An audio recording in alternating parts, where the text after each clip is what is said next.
What's the first thing you remember being truly frightened of as a child? For me, it all started in elementary school. Someone in my class heard a story from a kid in a higher grade that led us all to craft up a mythos surrounding a locked-up old bathroom. We'd squat low outside the room and press our ears to the crack in the door, listening. A kid died in there, we'd gasp. The bathroom had been filled with blood. They had to close it because it could never get clean. I know what happened, someone whispered, pulling us away from the door. It's all because these girls tried to play a game. They locked the door, turned off the lights, and faced the mirror. The gray metal of the shut door loomed at our backs, seeming to grow with the creeping silence it contained. We leaned in closer to the story. All they had to do was say her name 3 times. Bloody Mary, Bloody Mary, Bloody Mary.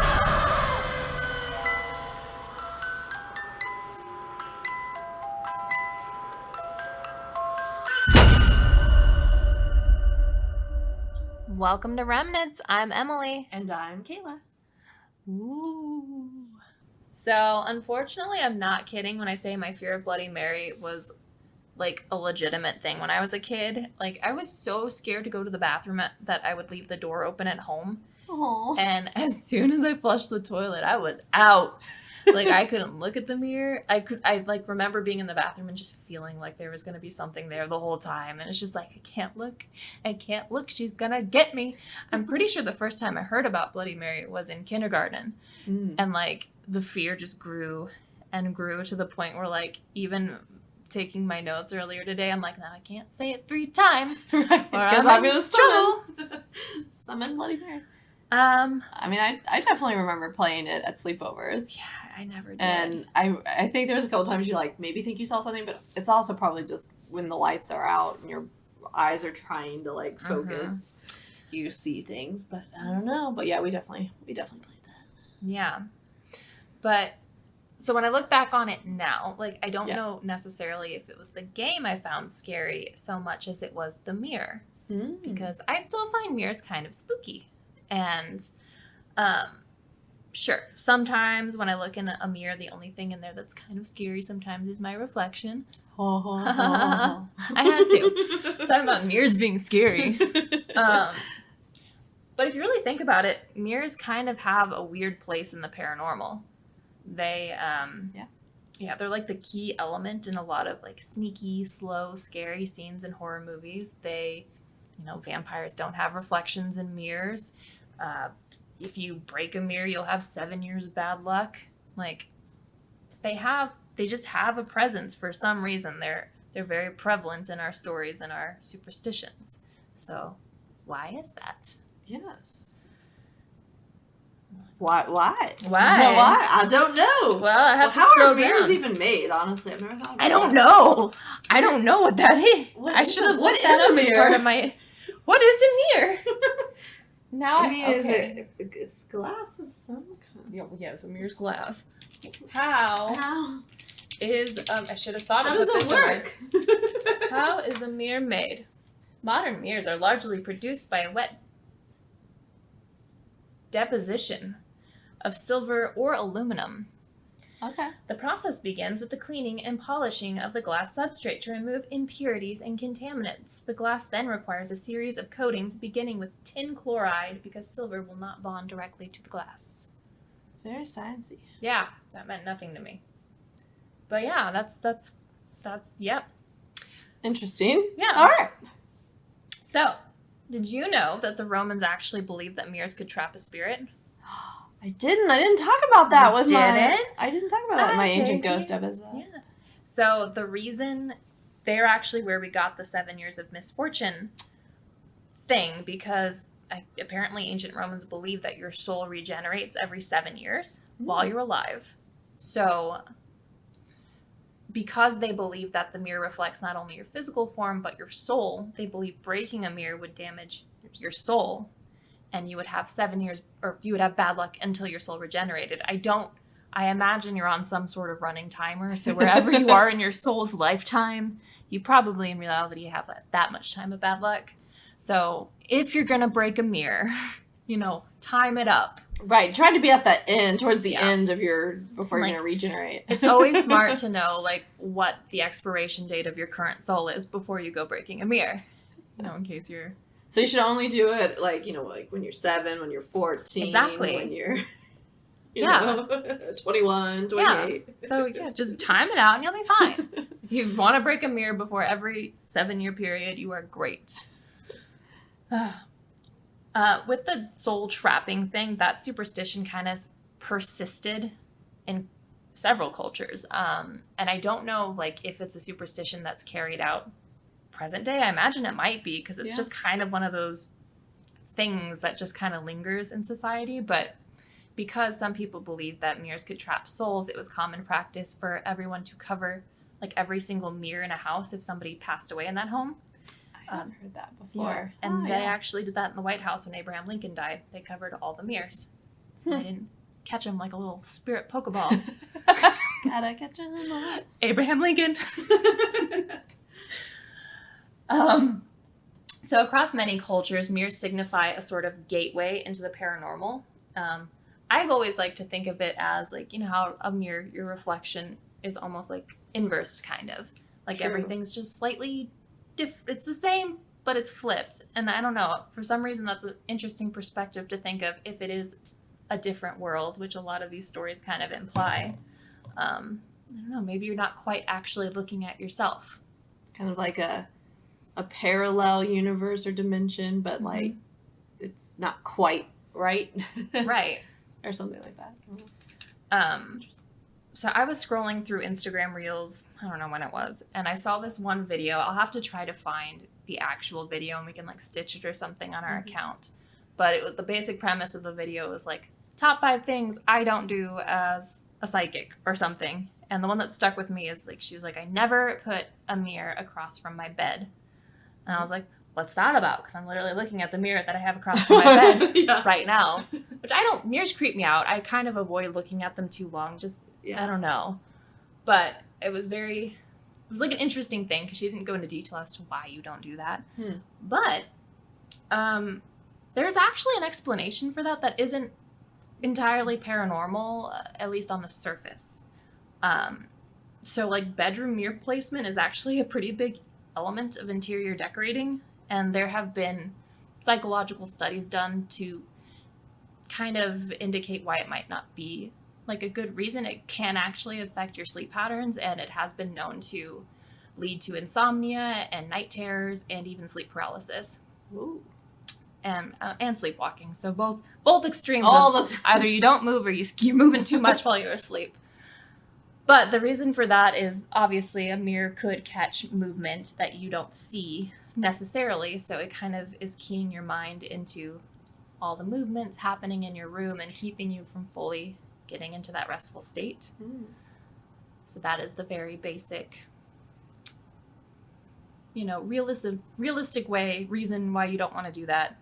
But also, like, mirrors kind of, especially in the dark, if you stare at them too long, kind of like you mentioned before you even knew what the topic was, that mirrors can kind of make shadows seem to move and especially when it's dark, mirrors just get a little bit funny for some reason. Right. Yeah. Because you're right. Because they're catching, like, light or movement that you might not necessarily see with your own eyes. Yeah. Huh. So, interestingly enough, in feng shui, whether you have a mirror facing your bed is considered good or bad depends on the school of feng shui you follow, because apparently there are more than one school. Yes. Yes, as you know. Look at my place. Clearly, I follow feng shui. Mine too. Some other schools of feng shui kind of go back to the belief that a mirror facing your bed can cause insomnia and nightmares and all of that, and also infidelity and soul stealing. Well, we don't want that. The infidelity one was interesting because it, like, suggests that having the mirror facing you and your partner in bed would essentially be introducing a third party, which goes back again to the mirror being some sort of entity on its own. And it just brings the energy of there being an other in the relationship. It's very interesting. But the soul stealing, that ties in with the belief that when you're sleeping and you dream, your soul is actually leaving your body. Mm. And the superstition there is when your soul goes to return to your body when you're about to wake up, it will see your reflection of your sleeping body and get confused and go into the mirror. And then your soul is then forever trapped inside a mirror. That's really disturbing to think. I know. I have to move that before I go to sleep tonight. There are many superstitions surrounding mirrors, both old and new. I don't know if it's at all common anymore. It's probably just like any superstition that kind of lingers, but most people are just like, that's spooky, but it's not a thing. Right. But there was a Chinese superstition that if you carried a corpse past a mirror, then that deceased person would become a ghost. And then I guess that ghost would haunt whoever was carrying them and made them a ghost because they're like, now I can't rest. You carried me past a mirror. And A German and Dutch superstition claims that if you see the reflection of a departed loved one over your own, like you look in a mirror and you see them inside of yourself, it means it's like an omen of death. Like essentially you'll be the next to die. Yeah. that's a good one. Yeah. Yeah. Love it. We're not looking at mirrors today, are we? Yeah. Have you ever heard of the Caputo effect? I don't think so. I feel like that maybe came up in some research I was doing on a previous topic, but I didn't dive into it, so enlighten me. So this theory came about in modern times. I believe it was 2010, 2011 time, when a researcher, a psychological researcher from the University of Urbino in Italy, Giovanni Caputo, was doing some research on dissociative identity disorder. And I don't fully know like where this idea came from, but essentially he would sit these people in the middle of like a circle of 8 mirrors, and then he would dim the lights. Creepy. Yeah. And he found that it took about a minute for people in this condition to start seeing distortions to their face in the mirror. And essentially, like, these distortions could range anywhere from eerie yet subtle shifts to like full-blown hallucinations. Wow. Like people would see an old person looking back at them, or a child, or an animal, or just like they would see grotesque changes and almost like demonic faces. Like, and it happened. It wasn't just people that with the disorder. It happened consistently to just anybody who put in that condition. And since the effect has kind of come out and people have talked about it, people do it now. Like, dim the lights, stare at your face in the mirror for a while, see what happens. I mean, I think your mind will like start to play tricks on you or something. I don't know. Yeah. So like I feel like I've tried doing it and I got really spooked because you just have to just stare at yourself. It's and just kind of weird. Yeah. Sounds like when you're at the gym and like the treadmills are in front of mirrors. I'm like, I don't know where to look. I do not want to watch myself run. Yeah. This is weird. I don't know. It's like weird to just stare at yourself. Yeah. And like I don't want to know what my default expression is because it's not normally good. Yeah. But yeah, I don't know. Just the idea of, I almost feel like every time I hear about mirrors and how they can be scary, it's almost like it crosses into the uncanny valley a little bit, where like things are obviously human, but something's just slightly different, so it doesn't register correctly. Yeah. And like, I don't know if it's just, and when I was researching, I don't remember who specifically had the quote, but they were kind of, they went back to the point that everything we see, like everything, all our visual inputs, they're not like complete direct translations because it's our brain trying to make sense of what we're seeing. So if our eyes are having a hard time seeing our reflection in the dark, our minds are going to take that and warp it into something different, which could be very scary. Sure. And apparently is very frequently. But maybe that's comforting. Why is our mind's default scary? Like, couldn't it be, It's I a don't know. defense mechanism. Probably. Oh, yeah, there's probably something to that. Yeah. Some primitive. Yeah, it's like if you can't quite tell what the face in the darkness is, let's assume it's a monster, just in case. Yeah. But, I don't Can't be know. like fuzzy, comforting things. Apparently not. Apparently it can't be. So, kind of segueing a little bit. Naturally, haunted mirrors are a common phenomenon in paranormal lore. Oh. We're going to do a little bit of a throwback to our Dybbuk Box episode, and we're going to return to Zak Bagans and his haunted Haunted Museum. I'm My favorite dude. Rogue. No. She just bounced against the microphone, so that was probably noisy. So when you were there, did you see a mirror? Yes. Okay. And you can look into it. So that it's in a room, and as you're leaving the room, they're like, if you want to stop in front of it for, 10 seconds or whatever, you can. And I think I did, but I also was like, this is really weird because there's all these people around me, so... Just look at yourself, I think I'm not sure I really looked at myself because it was just weird. So... But anyways, tell me more. I forgot what this mirror is about. Yeah, so that mirror once belonged to the Dracula actor Bela Lugosi. Yes.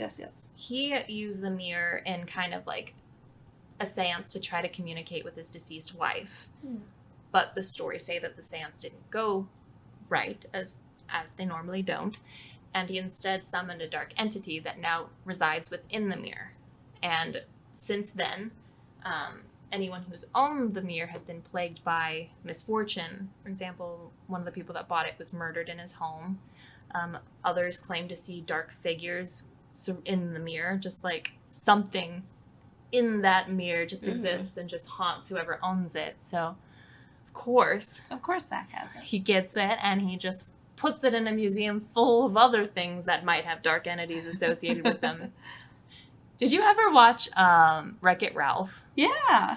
Do you know the scene where like all the bad guys are in therapy and they're like talking like they're in the circle? That's the museum. Like it's all these objects that are like, hey, we're here like, here together. I'm not a bad guy. I don't know why everybody says this about me. I'm just a box. But that's how I'm gonna imagine his museum from now on.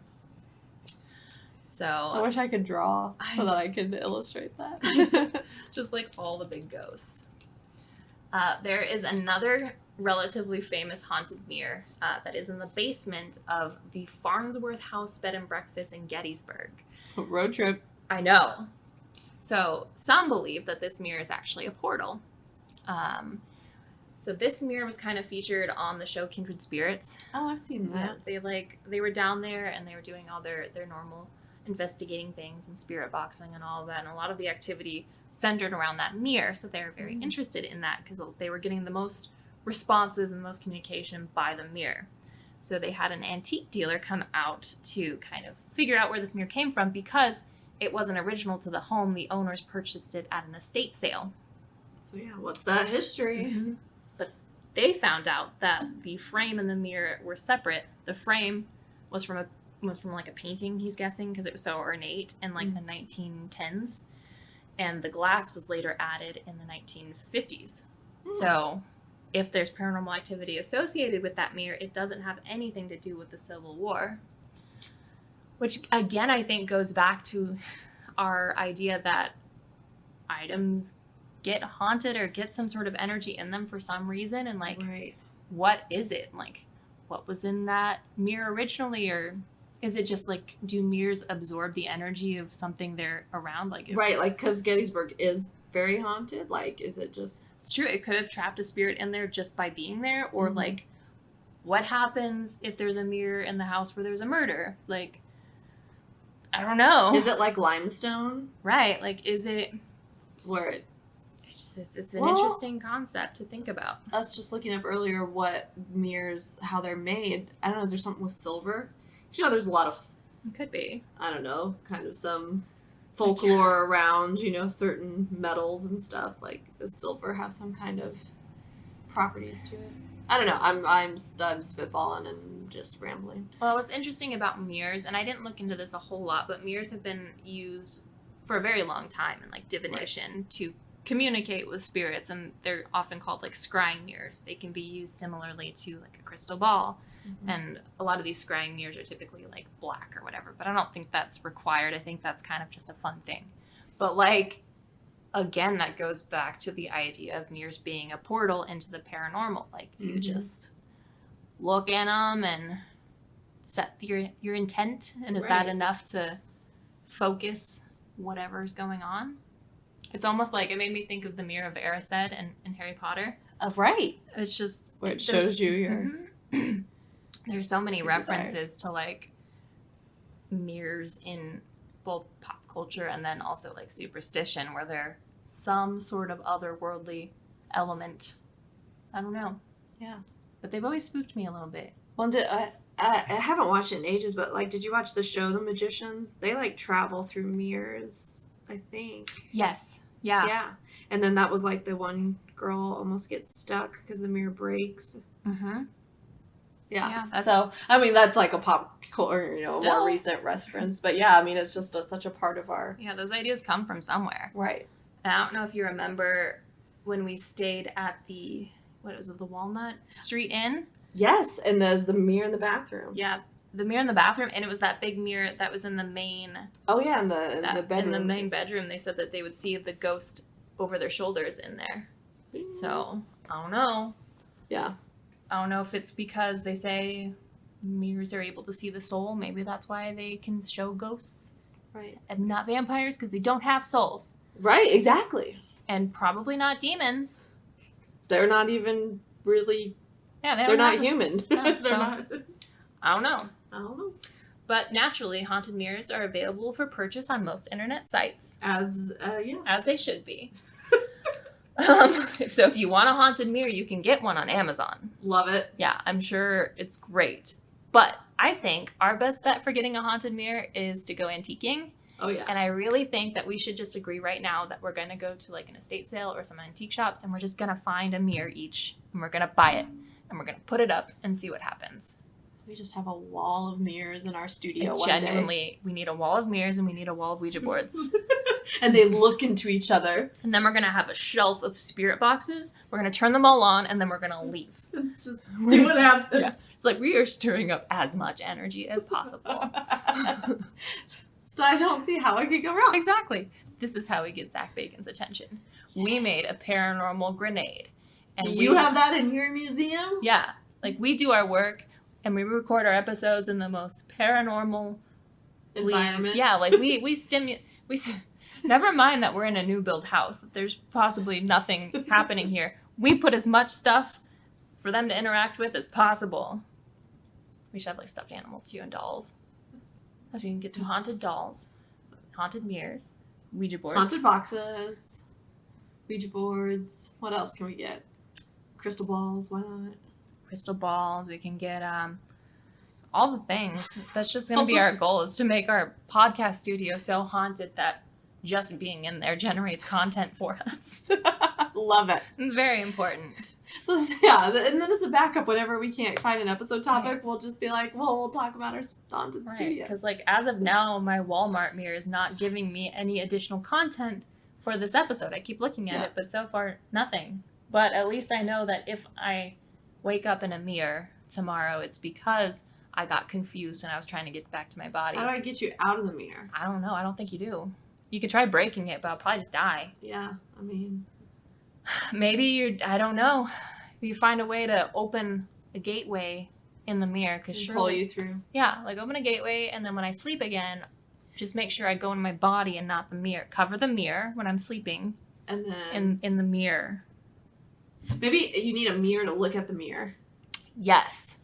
And then when I'm going between, you're like, psych! It's kind of like a funhouse like room with all the mirrors. We gotta like trick your mirror self to get back to exactly the mortal realm. It's perfect. Like there's nothing that could go possibly wrong with this idea.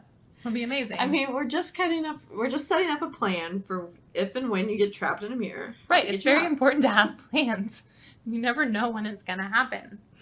I don't have a good like spatial reasoning at all, so I would probably do that. Oops. In the damn mirror again. Okay, so I know I introduced this episode with a very, like, well-known game that involves mirrors, but I'm gonna end it with a less well-known game. And I even hesitate to say game because it really, especially once we get into it, it's really less of a game and more of just a full-blown ritual. Like,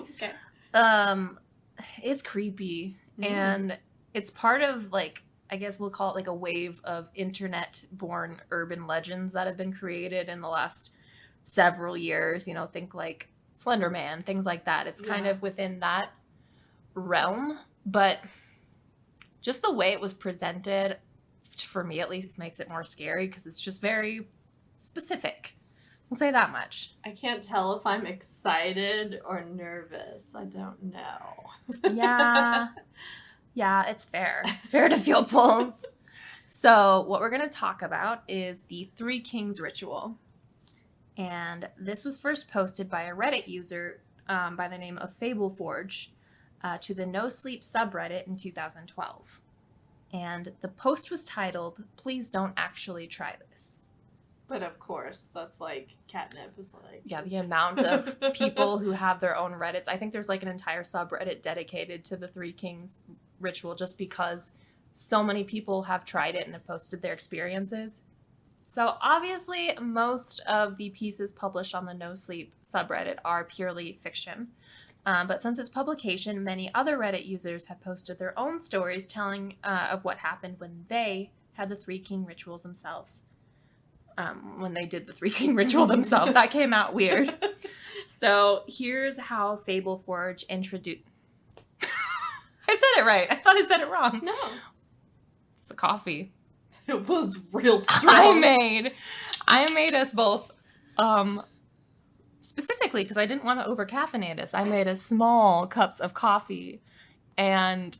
with the same amount that I make my big Yeti travel mug in the morning. So 3 scoops of coffee into a small, regular-sized cup. So I'm a little jittery. I think that explains why you're jumping at it. I know that I'm jumping. Well, and I had to try to take the bitter out. I probably filled half the cup with chocolate syrup. I didn't even notice at first. I took some sips and I was like, why does it taste so weird? And I'm like, oh, shit. And I had to apologize. Anyways, so here's how Fableforge introduced the ritual. And I'm reading directly from the post. Ooh. So, what I'm about to share with you today is one of the many relatively safe ways in which you can access, not quite enter, a place I call the shadow side. And its effectiveness depends on how seriously you take me. Your mileage may vary. Refer to title, which is, please don't actually try this. I won't tell you that you shouldn't be afraid of the shadow side. Chances are you've already seen it and merely think it was just a reoccurring dream. I will tell you there is no need to be ignorantly afraid of it, though. There is a difference. Ignorance fuels fear, and fear can give that place a lot of juice to run on. You have to be big on preparation if you want to try this. It's like skydiving. If getting it right on your first try is not something you're good at, then this is not for you. If you do drugs or alcohol the night of the event, you're going to have a bad time. If you're going through some serious issues in your life and you're not feeling mentally or spiritually stable, or if you're doing this just to escape, you're going to have a bad time. And if you don't follow my instructions, particularly the multiple backups I give you, which, trust me, are there for a reason, you're going to have a really bad time. So that's introducing it. Is there a good time to be had? Not really. So from there, Fableforge goes on describing the ingredients needed to play the Three Kings game, because they do kind of present it like a recipe almost. Here's the recipe for this ritual. So here's what you're gonna need. Okay, we have a shopping list out. Yeah, get out your notebooks if you want to try this horrible thing. So you need a large, empty, quiet room, either without windows or with windows covered. You need it to be completely dark. In the Reddit, Fableforge said that basements were very good. Oh, well, we got plenty of basements in the Midwest. Thank God I don't. So you'll need a candle and a lighter, a bucket of water and a mug, a fan, 2 large mirrors, which is why it's in this episode, 3 chairs, an alarm clock, an active, fully charged phone, a loved one willing to help you through the ritual. What? I don't know, that's just so funny. And a loved one. If you don't have anybody who loves you, you can't play. And the last thing you'll need is a toy or a small object that was dear to you from childhood. Would have ever lost everything in a fire. That's very paranormal activity of you. You were possessed as a child. That's the entire plot of that. You had a demon haunting you as a child, and there was a house fire. I never lived in a house fire. No, I never lived in a house fire. Lived through a house fire. So, this game has a very specific setup that needs to start at roughly 11 p.m.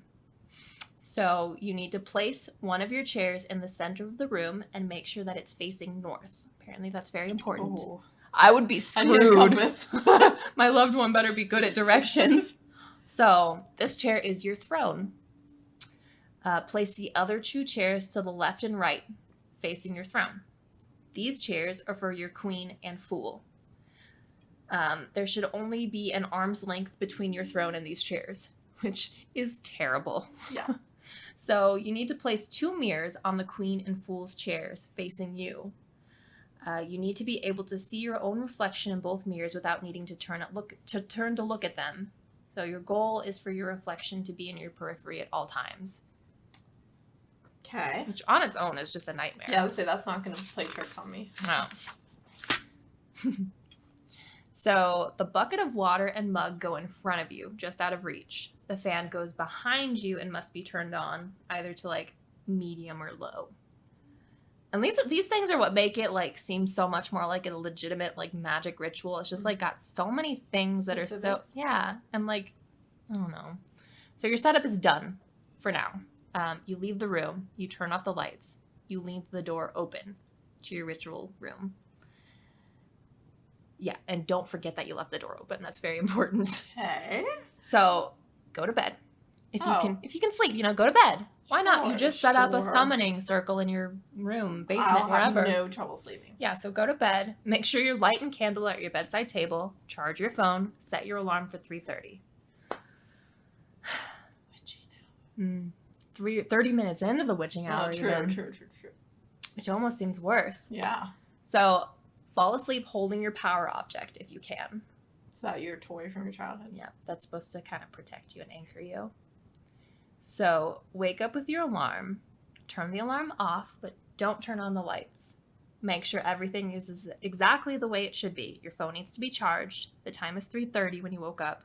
The door is open and your fan is on. If things aren't exactly the way you left them, quit the ritual. Because there's some instances where you wake up and the door's closed. You don't want to play with that. No. No. So, fun fact, if you quit the ritual, you have to leave your house completely. Forever? No.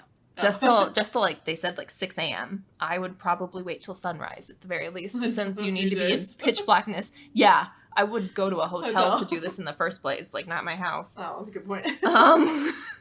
So, yeah, you have to leave, and you have to make sure you take your loved one with you. Don't abandon them in the house that you just filled with something. I'm leaving them. Bye.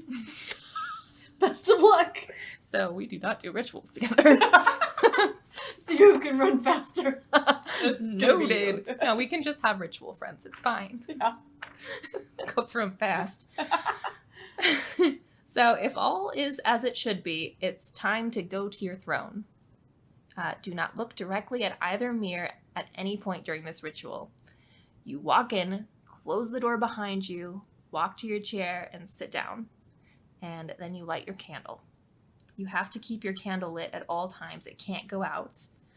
And that is the reason why there's a fan behind you. It's supposed to help you kind of be aware of if you're moved. Because if you're moved and the candle is able to be accessed by the air from the fan, it'll get blown out. Sure. You should probably get out of there because something happened and you were moved because you don't want to interact with the mirrors or see them.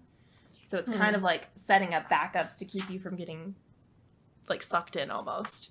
Ooh. So, yeah. And when you enter the room, is it dark until you light the candle? Okay. Mm-hmm. Which would help you not see the mirrors. True. So yeah, you just walk into this pitch black room not knowing what's going on and just fun times. Yeah, what are you doing tonight? Yeah, never this.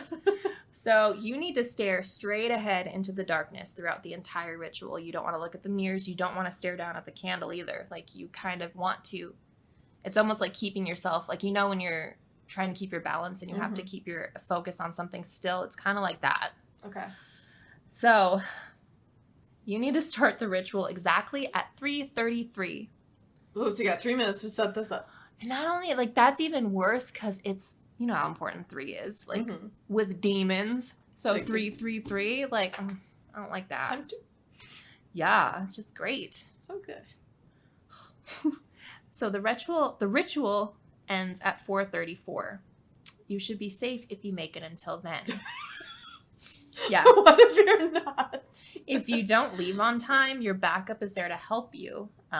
But they shouldn't enter the room unless it's completely necessary. And that's why you have, like I said, the candle to try to alert you if something moved you. Mm-hmm. You have your phone so they can call you. Because a lot of people, when they play this, enter like almost a trance like state. Sure. Which even if you set the paranormal aspects aside, and we'll talk more about this later, but the entire setup of the game, I could understand that just happening. Like almost like causing like a fugue state or something. Like all of those random things. Yeah. But yeah. So what does this ritual do? Yeah, what is the point? Because it sounds so fun. Yeah, it sounds legitimately just so terrifying. So, the active part of the ritual involves asking questions aloud. You may have to wait for your first answer, but eventually the other kings that you have summoned will join and answer. It's like kings of hell? Like, what kind of king? They kind of give me that vibe. Yeah. So some say other voices can be heard in the room, speaking to you, but no matter what you hear, you must never look directly at the mirrors. You can have an hour to ask the kings whatever you want, but you need to take it seriously because the answer, like, you need to take it seriously because you don't necessarily know what you summoned. It could just be like any old spirit, but from all of the descriptions in this, I don't really feel like it's just any old, like, ooh, Casper in the mirror. Like, I don't think so. So yeah, take it seriously and just be aware that the answers won't always be pleasant and they may answer your questions with one of their own. Because, like, a lot of what I've heard about this, like, you don't quite know what you're going to get. Like, some people have reported having, like, very positive, like, eye-opening experiences. Like, they learn something important about themselves and, like, it's almost like it's a good thing. But then some people experience things that seem very evil and, like, are there to just scare them and, like, I don't know, talk about their death or they're going to go to hell or something like that. And then other things. Depends who joins you. Right, which makes it worse because you want to do a mixed bag of summoning. Like, I don't know what I'm going to talk to tonight in this dark room for an hour that I can't look in a mirror. Right. But yeah, a lot of it seems very focused on trying to trick you. And that's almost why there's, like, the two entities. It's like one, in some respects, it seems like one will tell you the truth and one will tell you a lie. And you don't really know what's going on. But then that's not necessarily always the case because who knows who ends up being there. Right. Anyways. So that is the game in a nutshell. It's definitely way too ritualistic for my comfort. Yeah. Like involving all the elements in the mirrors and that item almost like a talisman. Like it's just, I don't know. If there was a recipe for opening a portal and summoning something, I think this would be it. So I'm never gonna play this. I can't even like make box macaroni without doing it a little bit wrong every time. Yeah. So I'm not gonna even attempt this one, which is why we're lucky that other people have. So we can hear about their experiences. So this is a story from Reddit user Renegade2366, and they posted that they felt a definite presence with them when they first entered the room to start the ritual. They said at some point at the beginning of the ritual, it felt like the walls around them fell away and they were just sitting in this void, essentially.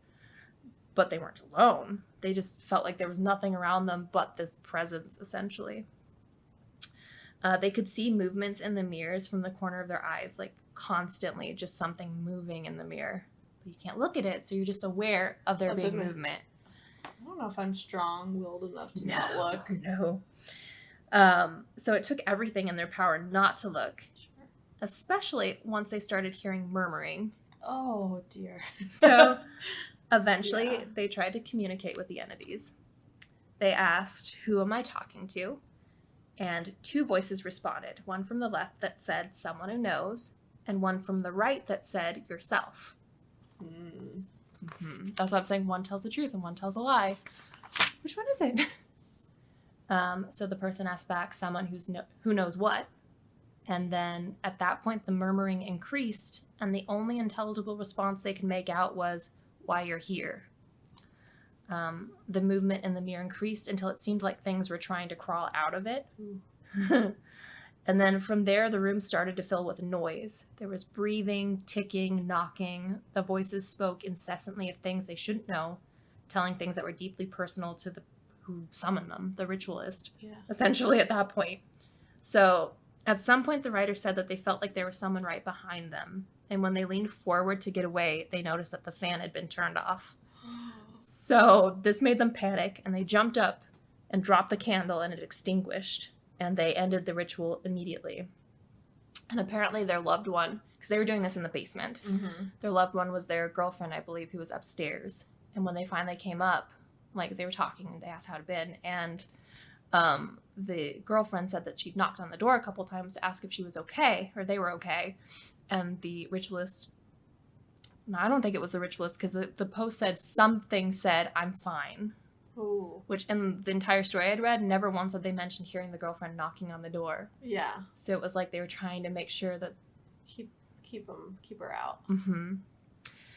There were a few things that, like, near the end of the Reddit post, this person, like, said some of the other conversations they had with the entities that, to me, seemed very demonic. Yeah. Like, they had one conversation where they brought up this person's friend who had passed away, and they had a conversation, like, one was telling them that it was their fault and they never cared enough, and the person was like, no, I love this person. It's just things that it shouldn't have known. Right. But the one I specifically wrote down with one interaction they had was the entity on the left said that you're going to hell and you're going to burn. The ritualist said, no, I have faith. And then the thing on the right said, you can't lie to us. Right? Like, even if this is somebody just writing something. They need to be a horror writer. Right. Like, all of these people. So I read through the comments on this specific story a little bit, and someone had asked them what the voices sounded like. And the person replied that they didn't have a single voice. They said the one on the left changed, like, it would start speaking in the writer's own voice, and then it would change to somebody they loved, somebody they knew. It would just forever be shifting. And the one on the right stayed the same, and it was just this raspy voice, which is probably what you'd imagine if you're talking to, like, a demon or something, but... Right. So that's that person's story. Yeah, I was reading that. I was like, now, is there, like, a specific way you need to close it, or do you just kind of leave? I think you just need to be able to leave by 4:34, because I think it's very much whatever the ritual is, it's very time specific, and you just need to be able to get out. Like, I get the idea that if you don't get out on time, that's when things get bad, and it's almost like not all of the things you summon, it's not all of their goals to trap you, but it seems like some of them really want to. Yeah. And you just don't know, like, which one you're going to end up in, which is why. But interestingly enough, this person in the comments said they wanted to play again. And they wanted to play again, and they wanted to look in the mirror. I mean, it's probably kind of addictive, I could see, even if it's a scary experience, like... Yeah, because, like, you could, like, in a sense, you've tapped into some sort of power, and it seems to know everything, so... Right, well, I could see the lure of wanting to do that again. Yeah. Not me. Well. Not me. I'm good. Bye. Peace. That's what Wikipedia's for. So, many other people have played this game since its inception. Most who post about it have had horrifying experiences. It's pretty unanimously horrifying. Typically, the two spirits who come across are very evil, and Good. most players or ritualists can see the spirits manifest in the mirrors, like see the time of, and obviously you're not looking directly at it, but you can see the movement out the corner of your eye. Yeah. So one player, MJ Koenig, probably saying it wrong, but that's the gist of it. MJ Koenig wrote this, and this is directly from the Reddit post. After a few minutes of nothing happening, I hear something from the darkness towards the door. It's a faint singing in a language I can't understand, and the blackness turns into a mass of shadows that look like people. They're all marching from the right to the left, like they're on parade. And as they pass, I can't help but feel elated. After a couple of minutes of this going on, I notice a second noise. From the chair to my right, there was a sound of someone writing something down. It was a scratchy sound too, like someone using one of those old quill pens. God, I love those things. I wanted to ask what it was writing down, but I was too afraid of the answer to go through with it, especially when the room was full of moving shadows, even if they did look like they were rejoicing. The scribbling on my right ceased, and then a voice from the chair on my left spoke up. It said my name, and then it started listing off every good deed I'd done in life. Big, small, valiant, accidental, all of them. Even ones I'd done when I was a little boy and forgotten about. And as the voice listed these things off, the writing on my right resumed. When my girlfriend called for me, both of the voices said goodbye. The shadows and the music faded away, and I heard the chair scrape against the wood floor. So that one is potentially a more positive experience. And it's almost like, I got chills. It was almost like... Checking your qualifications for getting to heaven? Right, like, are they judging the people that summon them? Right, yeah. Because that setup almost made it seem like they were in a court, like, setting, and, like, that person was lucky enough to be a good person. But, like, what if you're not, and you do that? Yeah. I mean, that one I found very interesting, because it was almost completely different. It was the same in the shadows, which you'd expect with the game setup, but, like, I don't know. Yeah, that one, if they were like that, I could see people getting lulled into wanting to, like, do it again, because it's, like, creepy, but interesting. Like, nothing bad happened. But what if you do it again and something bad does happen? Yeah. Because that's where the trickery comes into play. Like, I mean, if it is demons, it's kind of what they do. Right. But I don't know. What do you guys think? I mean, is it just like another really well-written internet story, or is it like an actual magic ritual disguised as a game? I mean, either way, I know I'm not going to be playing it, so...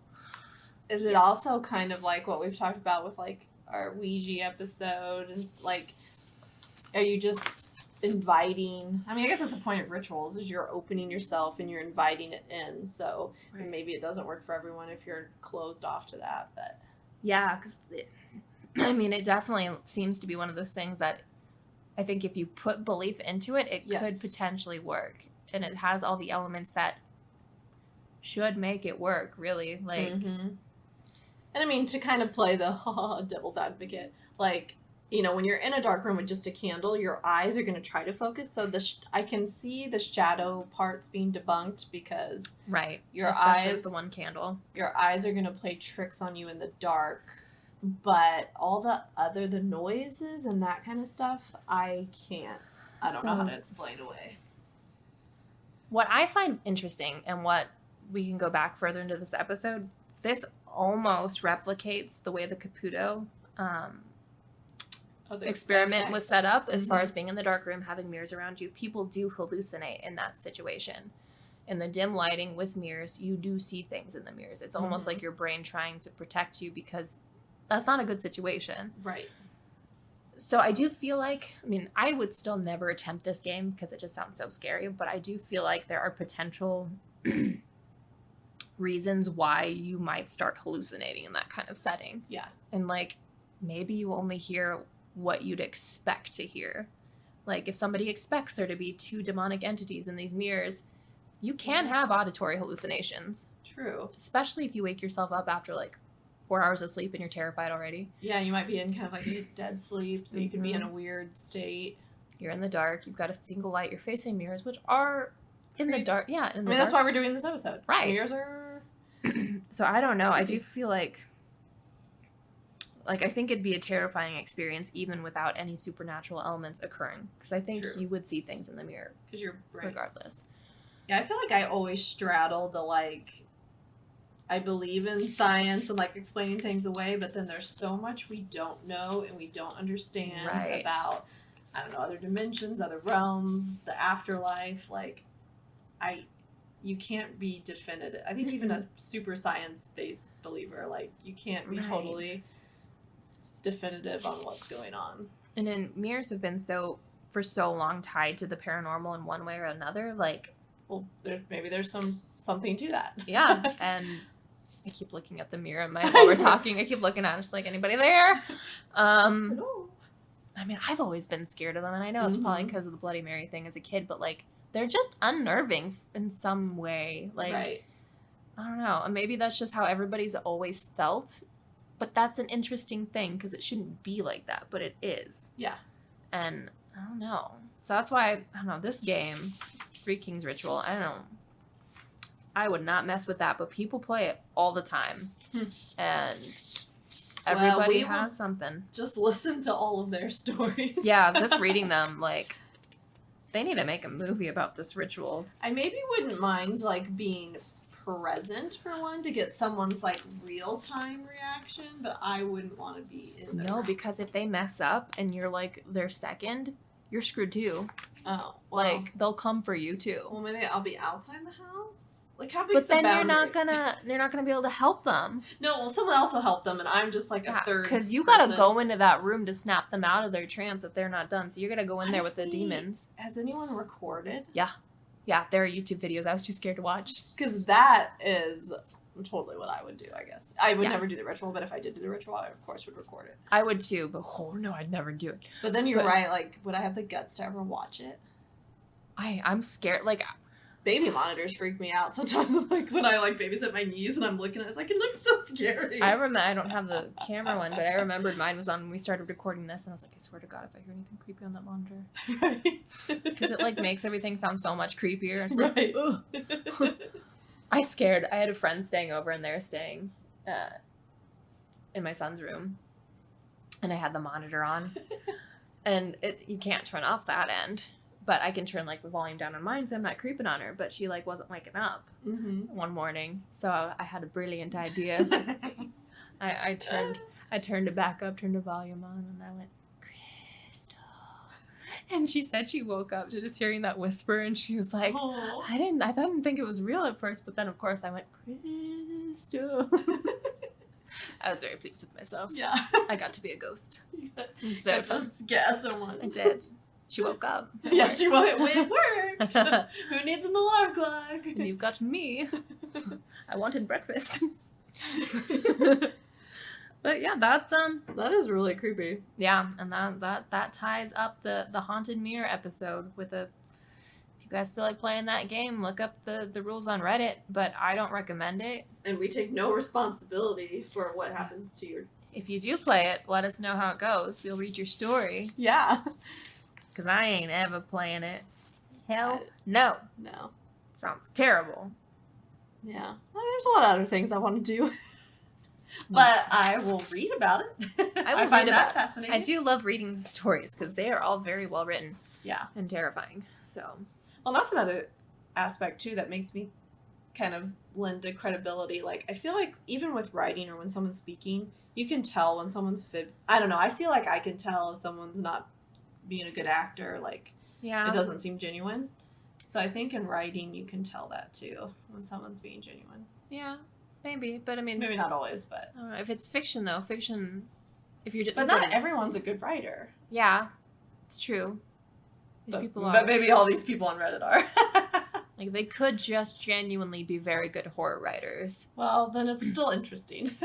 That's almost like, have you ever, did you ever read the Dear David series? When it was out, it was like a Twitter horror story I almost. don't think so. That was one of those ones where I always knew it was fake, most Mhm. likely.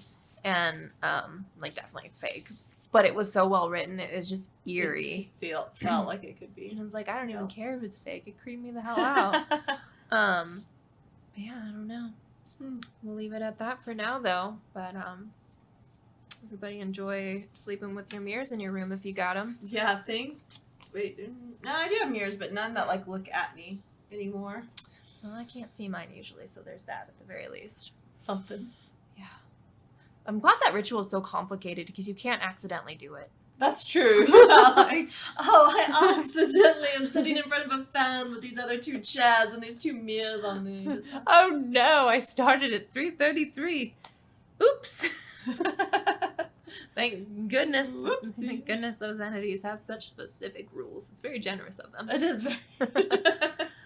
I think that's an episode, though. I like it. The end. The end. Yeah. Never know how to end these. I know. I think. Let's see. Is this our 11th episode? Yeah, we still haven't figured out how to end. Just go, yoo-hoo, Yoo-hoo! big summer blowout. Obviously, that's how you end an episode. Duh. Bye. Well, Bye. Bye-bye. See you later.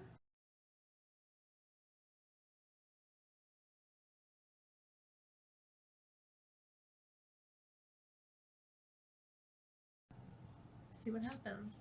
I like my deja vu. Like, I only specifically have it like about things I've dreamt about. Like, I've had, and this happened to my dad too. Even like I dreamt not too long ago that there was like that my ceiling was leaking. Like, I had dreams that it was leaking everywhere, and I woke up the next day and I was doing laundry and I just looked up just because, and there was a giant ass water stain on my ceiling. See, to me, that's like premonitions, not deja vu. That's true. I have had like the deja vu thing. Like, I've been to a place and I feel like I've seen it, like very random places. Like, it was like this almost like factory store, and it was just this area that had a bunch of boxes just piled up really high, just very mundane. But I just was struck suddenly by having seen it before, but I knew the only place I'd seen it was a dream. And then my dad, I probably have told you this story. My dad's weird as fuck with shit. I know you've said he's like very sensitive. Oh, he's so sensitive. Like, he blows it off. He's had in one of the houses he's lived in, like, literally he'd wake up, go into his kitchen, and all of the cupboards and cabinets would be blown open. All the doors would be completely open. Nope. And he's just like, huh, it happens. Oh my God. I'm like, Dad, no. That does not just happen. He had, so he had a dream when he was a kid, that him and his sister were walking to a grocery store from their house, like, realistic path, to get milk. And he described they were walking through the parking lot, and this car, I don't remember the make or model, but he knew specifically the make and model in the dream, and this car pulled up slowly towards them. And this guy, like, asked like for directions or something. And when they turned, they saw the guy in the driver's seat was like completely, like, not like burn victim burn, but almost like demonic burned, like, think like charred. Anakin. Yeah, charred. Like, he's just like this horrible creature. And he woke up. And then, in reality, awake, my dad and my sister were walking to the grocery store. They were in the parking lot, and the exact same car pulled up next to them. And my dad said he just bolted instantly. And I was like, what was that gonna be? Right. Because his sister chased after him. Right. Like, was that person bad? Or, yeah, like, maybe, like, it wouldn't have even looked exactly the same, but maybe he saw into what their character, is that where you're going, like, what their character is, that they were not a good person, and that he saw what they truly look like on the inside. Ooh, that's creepy. He's had dreams. I'm just spilling all my dad's tea. Gotta have him on the show. He's had dreams, like, when he was seeing somebody who ended up being really toxic and bad for him. Like, he had dreams where his mom would come to him and say, this person's bad for you, I don't like them for you, and that was before anything had happened. And he would, like, have dreams, like, of demonic entities during that time, and things went, like, really bad. His mom passed away. And she comes to me in dreams too, like, but it's more just like hugs and stuff, but she literally is just like, no, I don't like this person for you. I was like, what the fuck, Dad? Listen to your mom. My mom would say that my dad... Oh, sorry, that was me. I was like, that was me hitting the table. My mom would say that my dad would sit up in bed in the middle of the night and just be talking. Oh. And he just keeps saying, like, nothing happens, it's fine, tra-la-la. I'm like, Dad, there's friggin' psychic or something. Yeah, he's definitely... That's why it's like we need to take him on these things, but he doesn't he doesn't believe in it. But that maybe shows how strong it is, because he's not... what's the word I'm looking for? He's not, like, honing in on it, or he's not, like, accepting it, but it's still happening. Yeah. Like, all the time. And he's one of those people that's just like, that's funny. Dad. No. I'm not laughing. Yeah, that's... Well, I mean, do you think you have, I guess, maybe some of that passed to you, or not nearly as intense? A little bit. I didn't even tell you one of the other ones. Jesus Christ, my dad. I probably have told you this one, but, like, you got me off topic hardcore. So, fascinating, though. My dad discovered he had, like, late onset asthma not too long ago, and he was having some issues with the surgery he needed, and, like, he found out that when he's put under anesthesia, he can stop breathing. So, yeah, he had a surgery, and I was in the waiting room, because I'd driven him there, and I was pregnant at the time, and I didn't know this was happening, but when he was in surgery, he stopped breathing, and they were trying to resuscitate him. And during that time, he had a dream where he like went into the waiting room where I was, and there was a curly-haired child sitting next to me. And he told my dad that he couldn't leave because they were going to be friends. And he woke up. Yeah. So No. it's just like the amount of things that my dad's just like, funny. That one actually got to him though. Yeah. And then it's like, was something really sitting next to you, but you couldn't see it, you know, like. And that goes back to like the kids thing. Like, do they pick their parents then? Like, is there something that's about the soul that doesn't pick where it goes, or like. Yeah. And then that goes into what you're talking about with like you're talking about alternate parallel universes, but it could be like past life things too. Like, right. Does the soul have a certain awareness for a time and then it resets almost, and like, does it come back to you? Yeah, my favorite, I think I was talking to you about this like months ago. Like, I was down this Twitter thread rabbit hole of all of these people telling creepy stories of their children, and so many of them were kind of what you were saying, like, I picked you, or they'd like whisper to their like baby sister, like, you know, there was one that was, I think I took a screenshot of it, but it would take me too long to find, but some about the like 3-year-old was whispering to his baby sister about, you know, heaven or whatever you want to call it before he came down. And I don't know, it makes you like, there's I something. don't know. Like, I do think there is something about like being very young and then being close to death that kind of gets you in contact with whatever that is. And like I told you, when I was pregnant, I saw that like figure in my doorway. Mm-hmm. Like, I feel like that was another like in between place, like you're close to a beginning. Yeah. And it's just, I don't know, there's something. It's weird. It is. I know. I find it extremely fascinating, but I also can't think about it too much because it like, I don't know. It's not so much that it freaks me out, but it like almost becomes too big of a thought, and I like can't comprehend. Which maybe that's how it's, but maybe that's why we have to forget it. Like, otherwise we just become like consumed with it. Yeah. There's a documentary series on Netflix I watched during the pandemic, something about like people having like near-death experiences or dying, and like really I only liked like the first 2 episodes, and then I didn't like the rest of the episodes, but those first 2 were, I don't know about those like people that like die and what they see and then they come back, and it's crazy. There's something. Like, there's just been too many things, and like people that I actually know who have said stories that there's something. There's something, yeah. Like, well, and what I was talking about like before we decided to record our conversation, yeah. like what we thought about deja vu. And for me, I've had very intense deja vus, but they've always been very mundane things. So I think it's like we also have parallel lives, parallel universes, like, because I'll be maybe like just at a game night, and it'll just be this intense feeling of like I've been here before, even though it's maybe with new people. Or I'll be like at the grocery store and just like grabbing something from the shelf, and it'll be this overwhelming feeling of I've done this before. Yeah, and then it's almost like you are doing it simultaneously, just right. So somewhere then else. It's like, I don't know. This conversation almost spooked me more than the rest of it, because like there's so many things that like people have in alignment that they talk about that just like, what's going on? Right. Like, I know when my grandma was getting close to pass away, it was the same grandma that my dad and I dream about sometimes. Like, she had a dream, and she was in bed, and people she'd known, like her loved ones and friends who had passed away, were all around her bed, and they were saying goodbye to her. And it's just like, why do these things all happen? But people are just like, oh, it's nothing.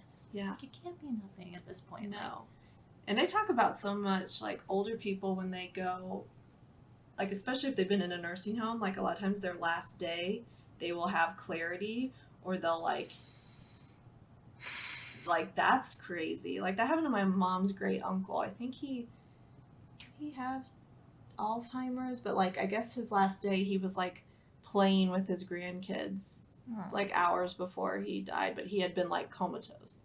Like, what? Like, just crazy. Yeah, I don't know, there's something. And my mom, this story always kind of like creeped me out, but I guess in a good way. My great aunt, we always said she had a direct line to like Jesus. But my grandma had a massive stroke, so she was never like conscious. And so when they were taking her off life support, like we were all in the room, and like my great aunt just like leaned over and was like, "The hour is upon us." And then it was shortly after, like my grandma died. Jesus Christ. Like, it's like, how did she know that? That reminded me of another story with my dad. Yeah, of course. Yeah. This is actually the story that started like my book idea too, because the weird shit that happens to him. He was in an elevator in a hospital, just at work. He was working, and I don't know. He was in the elevator, and there was this old woman in the elevator with him, and I don't think they were talking at all before this, but she just kind of leaned over and was just like, "Death follows you," and then she left. Like, who would say that to someone unless like? But then that week, my grandma passed away. So it's just like, what the fuck? And he didn't tell me that immediately, because it was kind of a surprise, but I think it was one of those things that didn't really hit him until the timing fell into place, and he didn't tell me about it until he like had a chance to process it. Yeah, because I could see brushing that comment off. Yeah, it's just like, okay, weirdo. But then like when all the pieces fall together, it's like, what the fuck? We need your dad to like hone in on his I know skills. We need to make him go on an investigation with us and just see what happens. I think he's getting like a little bit more open. Yes, I think he's getting more open to it. I almost wonder. I don't think he listens, so it's fine. I almost wonder if he just knows that. If he knows he's so in tune to stuff and he doesn't want to acknowledge it, because then you have to acknowledge it if you acknowledge it. Because that's like a lot to like. He's getting all this and he's not tapping into it. Like, and he always says he doesn't remember his dreams, but when he does remember them, they're intense. Which I almost do the same thing too. Like premonition-y. Yeah, like they're telling him something, and it's just like, okay. I'm glad that skill diffused a little bit over time. Or maybe we need to work on you being more open. No, maybe you got more from your mom. I don't know. Most of my dreams are not about me, so thank God. I've had weird dreams, but... Oh, you're having premonitions about other people. Maybe. I'm sorry I couldn't help them, because I don't know who they are. I did have a whole, like, murder mystery dream once, so I'm sorry I didn't help with that thing. I don't know who they were. I think I just dream stories. Which, yeah, sure, writer mind. That makes sense. But I don't know.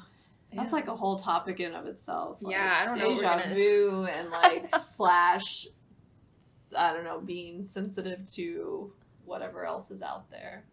I don't know. Yeah, I don't know what we're going to do with this audio. Is this like a whole episode, or like what did we do? We just tag this on here? We just throw this out there as a bonus. This will be like, do you ever listen to the Black Parade CD with My Chemical Romance? Or not My Black, yeah, that's what it is, right? Well, yeah, My Black, that song. Yeah. Yeah. So that CD. Yeah. That album. I ever really listened to the album. Oh, God, okay. So they did the whole like bonus song thing, and I'm putting that in quotes. But like, so I listened to that CD so many times that it's like one of those ones where I know the whole order in my head. I love that. But they have a song all the way at the end.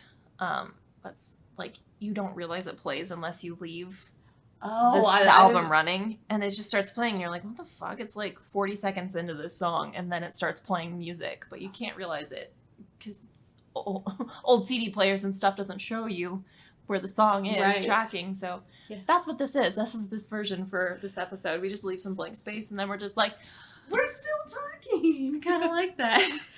Add to the chaos of our... That was really common. They'd hide those tracks like on the last song. So unless you like left it running... This is our hidden track. It's our hidden track. Well, why we're just like, there's no rhyme or reason to this. I was trying to find those screenshots I took of those children from Twitter. What? I was talking about the creepy child stories. What children from Twitter? What children? The children. Emily, I took children. Screenshots of these children from Twitter. No, children's stories from Twitter. But it still might take me too long to find. When was that? Oh, also being funny. I think we had talked about in a previous episode how I'll just like randomly send you things out of context. You did that to me today. That's what I was like. Did I miss something? She just randomly texted me, in the middle of the day today, 3 kings is creepy. I'm like, what are you talking about? I don't know. I forgot how long it had been since we talked about it. And I don't think you ever talked about it with me, or I wasn't listening to you, which is a possibility. You're probably just like, no. No. Well, I was really creeped out doing research on it, and, I just texted you. I had no support. You're just like, what's that? Kayla. We'll find out later. Okay. Oh, you want to hear some creepy stories from Twitter from children? The children Twitter. The child's. I'm just going to read these. I don't know if they're in any order. Okay. My 3-year-old would sit and stare at the same corner of the ceiling and say he was looking at the ha-has. Responding to questions, he said ha-has were all black, had no eyes, no face, a big mouth, and sometimes they hang on the staircase too. No. Then we stopped asking questions about it. He stopped mentioning them by 5 years old. At 8 years old, it felt like no big deal, and we brought up the ha-has. He didn't remember them at first, but then he did. He got really quiet, said he didn't want to talk about it anymore, and left the room. He is 15 now, and I will never bring it up again. Oh my god. That literally gave me chills, too. My 3-year-old... Here's another story. Why My are they all 3-year-old free? sometimes refuses to sleep in my bedroom because the people are in there, and she randomly tells me people are knocking and asking why I don't open the door for them. Why are they all 3? That's what I want to know. Why is 3 the ghost age? Oh, this one. When my daughter was around 4 or 5, she calmly insisted that she had been married to a man named Brad Huffington. When we asked what happened to him, she replied with a note of sadness, he was lost at sea. That's something that I would do. He was lost at sea. Oh, that one is really funny. Here's a good one. This kind of is going into past lives. My older son was convinced he was once Bern Smith with a twin brother named Bert Smith who lived in Idaho. I found an obituary for a Bernard Bern Smith survived by his twin brother Bert from Idaho who died the day after my son was born. What the fuck? I feel like I gave me chills. Oh, that was funny until you went into the details. Like, ugh. Ooh. This is something like I feel like I would have said. Oh. I'm Catholic, and a few bishops ago, the cathedral was redone to include a huge hanging crucifix suspended from the ceiling from 2 wires. My 6-year-old confidently told the bishop at the time, the day the world ends, you'll know, because that's the day the cross will fall. Holy shit, Ken! Oh my god! I just imagine this little, 3-foot tall thing just looking up like, the cross will fall when the world ends. Jesus Christ. Oh, this is the one that's kind of sweet but creepy. This is what I was trying to think of earlier. A friend's child insisted on sleeping with his infant sibling, explaining, the baby still knows how to talk to God and I am forgetting how. Oh. So that's why, yeah, I don't know. What the hell? How do kids just say things like that? Then this person replied to that. My son said something similar when he was 3. He said, I knew all of God's secrets, but now I'm forgetting.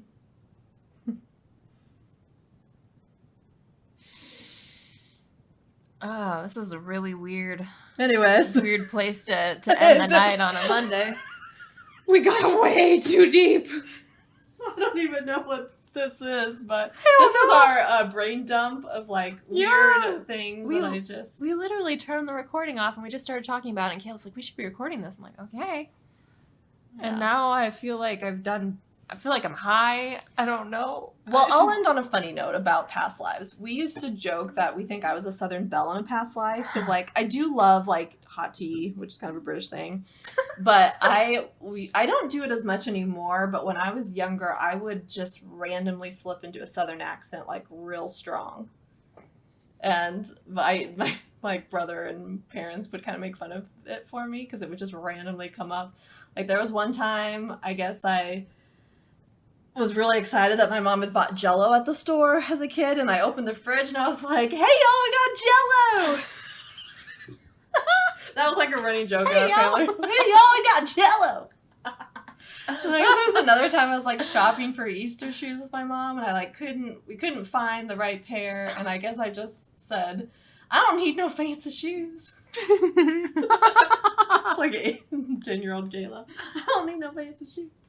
And no one in my family has Southern accents. Now it could just be being silly because I say silly accents, but I don't. It still happens now and then. I'll randomly slip into a does southern happen. accent. And I don't mean to, but so is that my past life coming through? I was a southern belle. It's very strong. No, you're just like this little man who sat on his porch. I don't need no fancy shoes. Yeah. Hey, y'all, we got Jello. Yeah, that's not really the Magnolia southern accent, is it? It's like Arkansas, I don't need no fancy Mississippi, shoes. Alabama, deep south. You just have this little... I don't need no fancy shoes. I don't even need no shoes. Shoes are stupid. strong feet of bear.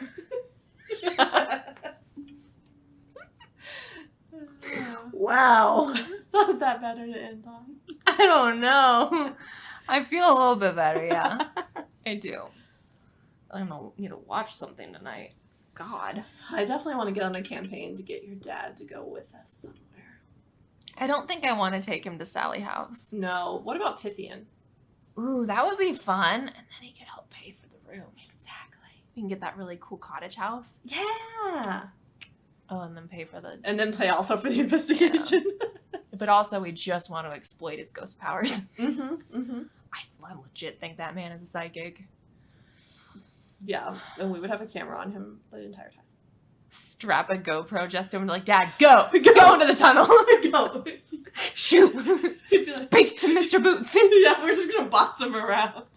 Go in that room! But actually, like, kind of going back to our Pythian episode, it would be, because we don't really, there's not a lot known about the ghosts at Pythian, bringing someone in, like your dad, who might be able to give us some answers about what's going on at Pythian Castle. But also, like, low-key, not anything like Sally House level. No, that's Like, too... I think Pythian's just more... Especially with him, like, not really buying into it. I can see him just having something happening. Like, there's this ghost just tap dancing in the background. He's like, this is bullshit. Well, we should have some sage on hand. Salt. Like, why are you doing that? Just in case, Dad. Just in case. Don't Don't mind us. As we're standing in the salt circle, like, don't mind us. You're You should fine. go down that tunnel. No, I can't step out of the circle. Don't worry about it. You're fine. You're safe. Go, Father. Go, Father. Like he's like a Pokemon. I choose you, Psychic Father. He's a ghost psychic type. Yeah. Wow, we gotta end this episode. I know we do. Apparently, the Monday recording energy is weird. Well, it's also the coffees you made. Yeah, it wasn't just coffee. Apparently, it wasn't even alcohol. It was just mega strong. Well, I got a not chocolate syrup. We are not sleeping tonight. No. Jesus Christ. Okay, well, I'm Well, gonna end it for real. Yes. So Thank you. sweet dreams.